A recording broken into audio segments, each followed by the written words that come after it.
This is 24 hours with the Keychron Q1 HE. Let's dive into it.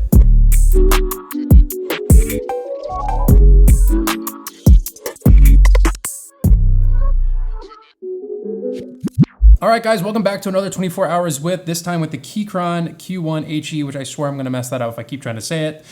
First and foremost, what is the Keychron Q1 HE? Well, it's a keyboard. Go figure. So the Q1 is a 75% keyboard. Otherwise, it's a pretty standard size keyboard. It does have a full function row, which is pretty important to a lot of folks. It's got a full metal body, but we'll touch on that in a few minutes. And it's featuring Gateron's Nebula Hall Effect switches, which we'll also touch on in a few minutes. But before we get deep into this video, I do want to mention that Keychron did send me this keyboard, but no money exchanged hands. Keychron didn't get to see this video before it was uploaded. They didn't pay me anything. Okay, so the first thing I want to touch on with this keyboard is actually not the keyboard, it's the packaging. All right, so this is the box for the Q1 HE.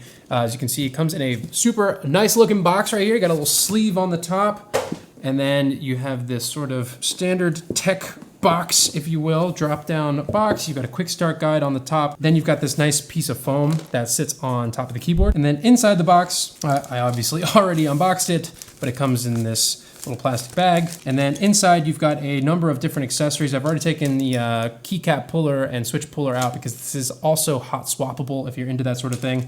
It's also got some extra keys to be used with the Mac, which strangely enough, it actually came with the Mac keys on it. I swapped them out for the Windows keys. It also comes with a little screwdriver, presumably to take the base apart if you need to. It also comes with some extra screws. It looks like a couple of spacers. Maybe my keyboard people in the comments can tell me what these little black spacers are for. And you also get a couple extra rubber feet for the bottom. And one of the things I forgot to mention that comes in the box, you got a couple different accessories here. You do have a braided white USB-C cable. You do have a wireless USB-A dongle right here as well, if you choose to go that route. And then you've got a couple extensions and extender type situations here. So assuming, if you don't have a USB-C port on your PC ready to go, you could plug the cable into this and then switch it to USB-A. And you also have a range extender for the dongle. So if your PC is particularly far away, you can plug the dongle into this and then the USB-C cable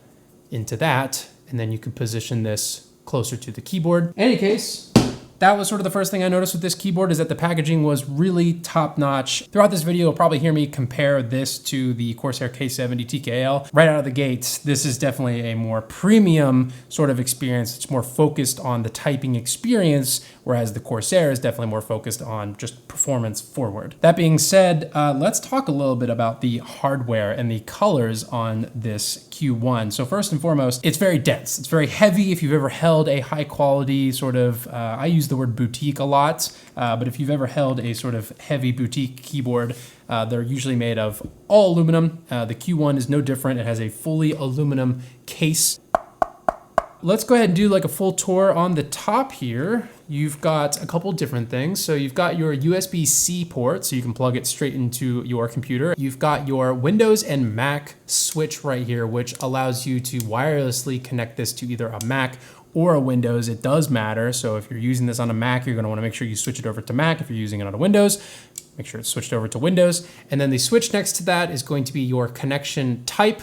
So you have G for gigahertz, which is the wireless dongle. You've got USB, which is just hard wiring it directly to the USB-C port. And then you've got Bluetooth, and that'll let you connect it to pretty much anything, presumably a phone, a tablet, whatever you wanna do. And then on the top, you've got really nice keycaps. Again, I'm new to keyboards, so I'm not exactly sure if these are double shot PBT or what have you, but they are very nice feeling. I do really like the shape. They're not quite as angular. And then of course, just the colors, which is something I do want to touch on real quick.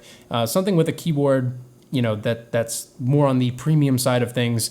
You start to see just little minor differences, just the way the colors and things go together. So for example, the aluminum casing is not quite a perfect white. It's more of an off-white color. I do have the K70, which I want to show you real quick. So here is the K70 Pro TKL, which is more of a true white keyboard, as you can see, compared to the Q1, which is it's still white, but it's kind of got a more, I guess, natural white to it, whereas this is a bit more sterile, a little more clinical. It's more of a pure, just white. All right, but enough about color. Let's talk a little bit about the other features. Like I mentioned, this has the Gateron Nebula Hall effect switches, which, if you didn't know, Hall effect switches use magnets to basically constantly monitor where the key position is the entire distance of the actuation. So these keys go to a maximum of 4 millimeters, which from what I understand is pretty standard, but it allows you to adjust when the key actually registers to your computer at which distance, all the way up to what, if I remember correctly, 0.1 millimeter. They also feature the rapid trigger, which allows you to actuate the key without fully resetting it. One of the other main features of most keyboards these days is this multifunction dial in the top right. You can click it up and down to mute your audio, and then you can obviously twist it left and right to also turn your volume. I don't know if I already mentioned, but it doesn't have any adjustable feet on the bottom. It just has these little rubber feet. And then of course, just standard typing has been really great on this keyboard. It's got an amazing sound.